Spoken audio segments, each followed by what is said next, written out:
السلام عليكم ورحمة الله وبركاته. نحمده ونصلي على رسوله الكريم. أما بعد، أعوذ بالله من الشيطان الرجيم. وما أرسلنا من قبلك من رسول إلا نوحي إليه أنه لا إله إلا أنا فاعبدون. জমিয়ত সুবহান আহলে হাদিস বাংলাদেশ এর 11তম জাতীয় সম্মেলন আজকে এই মহতী সম্মেলনের সম্মানিত সভাপতি, উপস্থিত আমাদের অত্যন্ত শ্রদ্ধেয় সম্মানিত অতিথিবৃন্দ। আসলে এক এক করে বলতে গেলে অনেক সময় লাগবে, এই জন্য আমি খুব সংক্ষেপে বলার চেষ্টা করলাম। উপস্থিত বাংলাদেশ জমিয়ত আহলে হাদিসের নেতৃবৃন্দ, জমিয়ত সুবহান আহলে হাদিসের নেতৃবৃন্দ, আমার এই মুহূর্তে এয়ারপোর্টে থাকার কথা, কিন্তু এই প্রোগ্রামটার কথা শুনে আমি আমার যাত্রা ক্যান্সেল করেছি। এই কারণে যে অনেকদিন থেকে যাদের সঙ্গে হৃদয়ের সম্পর্ক,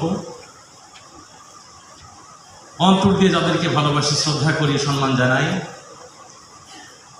সংক্ষিপ্ত সফরে তাদের সঙ্গে দেখা হয় না, কিন্তু এখানে আসলে অনেকের সঙ্গে দেখা হয়ে যাবে।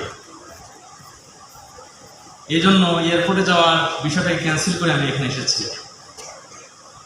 এখানে এসে যখন প্রথমে আমার অত্যন্ত শ্রদ্ধেয় বড় ভাই জনাব গোলাম কুবরিয়া নুরি তার কথা শুনলাম, তিনি এসেছেন, তার সঙ্গে দেখা হলো। এখনও দেখা হয় নাই অধ্যাপক মনিরুল ইসলাম। তখন আমার আজকে থেকে নিয়ে অনেকদিন আগের স্মৃতিটা হৃদয় স্পটে ভেসে উঠেছে। অনেকের জানার কথা না, যারা এখানে আপনারা আছেন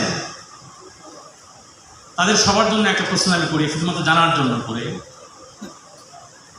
1985 পরে জন্ম কাদের? 1985 পরে যাদের জন্ম হয়েছে মেহরবানি করে হাত উঠাবেন। আল্লাহ, তাদের সংখ্যা বেশি। তার মানে তারাই জানেন না আজকে জমিয়ত সুবহান আহলে হাদিসের অনেক ইতিহাস তাদের জানার কথা না। ডক্টর আল্লামা ইমাম আলী রাহমাহুল্লাহ, তিনি জমিয়তের সভাপতি।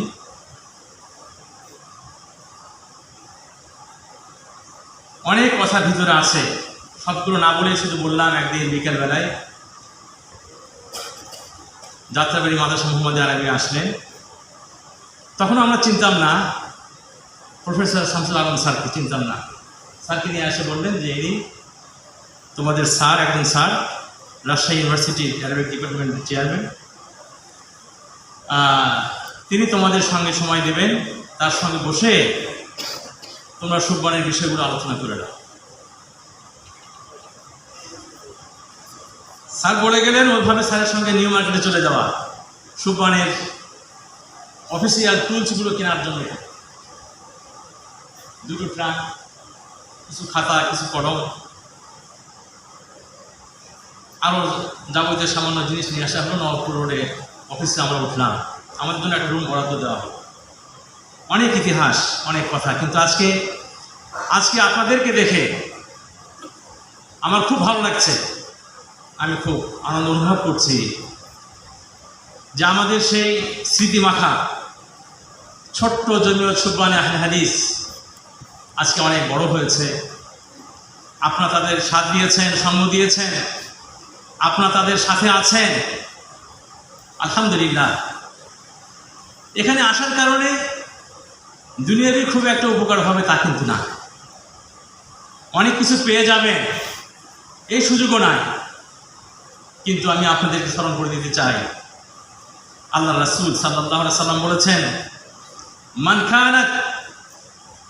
মান কানাতিল আখিরাতু হাম্মুহু জাআলাল্লাহু গিনাহু ফি কলবি। যদি আপনার টার্গেটটা হয় পরকাল, যদি আপনার উদ্দেশ্য হয় পারলৌকিক মুক্তি, সেখানে যদি আপনি নাজাত পেতে চান, তাহলে আল্লাহ রাব্বুল আলামিন আপনার অন্তরের মধ্যে সমৃদ্ধি দান করবে। অন্তরে আর কোনো অভাব অনটি থাকবে না, অভাব থাকবে না। সম্মানিত উপস্থিতি, আজকে এখানে যারা এসেছেন তারা আমার চেয়ে অনেক অনেক বড় মানুষ, তাদের সময়ের মূল্য আমার চেয়ে অনেক বেশি। এজন্য আমি সময় নিতেও ইতস্ত বোধ করছি। এরপরেও আমাকে একটু বলতে হয় যে আলহামদুলিল্লাহ, যারা আজকে এখানে সময় দিচ্ছেন, শ্রম দিচ্ছেন, চিন্তা করছেন, অর্থ ব্যয় করছেন, আলহামদুলিল্লাহ। আমি আপনাদের জন্য এই কথাটি বলবো যে ইনশাআল্লাহ আপনাদের যে অবদান, এটা অমূল্যে যাবে না। এর বিনিময় অবশ্যই আপনারা সকলেই আল্লাহ রাব্বুল আলামিনের নিকট আপনারা পেয়ে যাবেন। আমার আগে অধ্যাপক আসাদুল ইসলাম ভাই কথা বলেছেন, যুবকদের ভূমিকা সম্পর্কে বলেছেন। যে এই একটি সমাজ, সুন্দর সমাজ গড়তে হলে এখানে অনেক সংস্কারের প্রয়োজন হবে, এবং বর্তমানে এখন বাংলাদেশে অনেক সংস্কারের কথাই বলা হচ্ছে।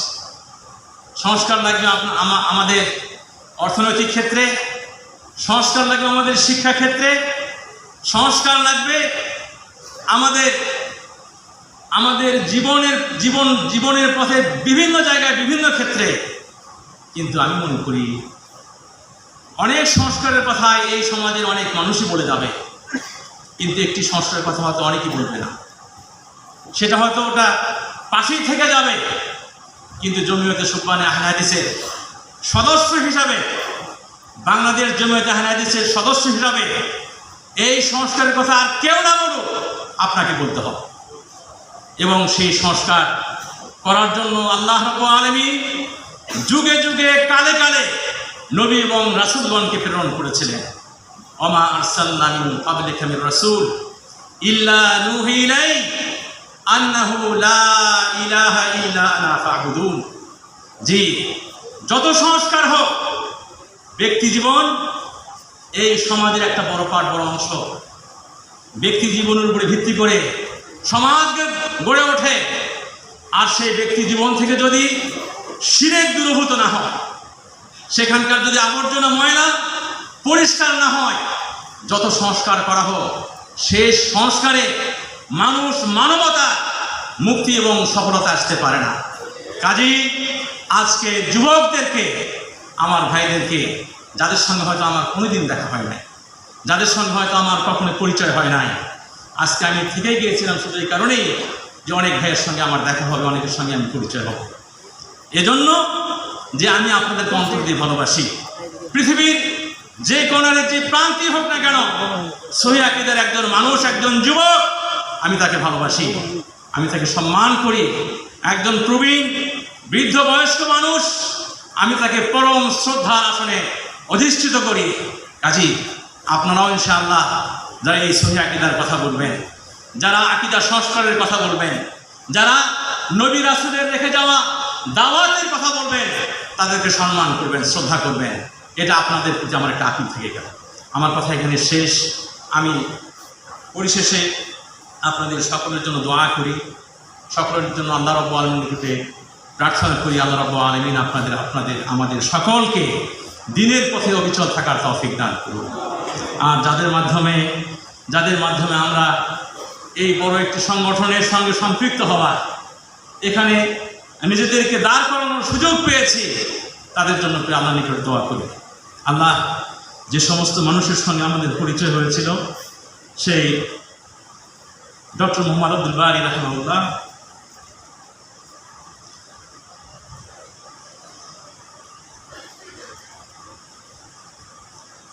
যাদের অনেকেই এখন পৃথিবীতে নেই, সেই সমস্ত মহামানবগুলোকে তোমার মেহেরবানিতে তুমি তাদের জান্নাতুল ফিরদাউস নসিব করো।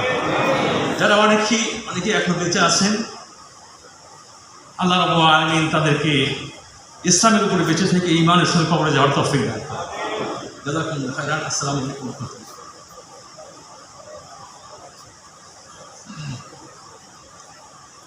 ধন্যবাদ। জাযাহুল্লাহু আহসানাল জাযা। শ্রদ্ধেয় শায়েখ রফিকুল ইসলাম মাদানীকে তার স্মৃতিচারণ এবং আমাদের জন্য নির্দেশনামূলক বক্তব্য প্রদানের জন্য ধন্যবাদ জ্ঞাপন করছি। এখন